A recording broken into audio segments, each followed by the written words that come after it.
अस्सलामुअलैकुम बच्चों, आज हम करेंगे बाग़े उर्दू का काम सफ़ा नंबर 12।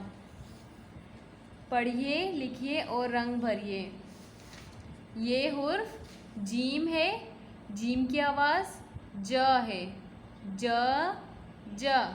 ज जाला, ज जूता, ज जग, ज जराब। ये हुर्फ जीम है, जीम के पेट में एक नुक्ता, जीम की आवाज़ ज है। ज ज।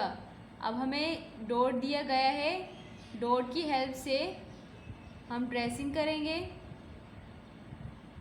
ज ज। ये हुर्फ जीम है, जीम की आवाज़ ज है।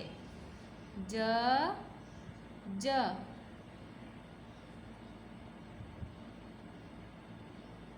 नीचे भी ऐसे ही करेंगे, डॉट दिए गए हमें।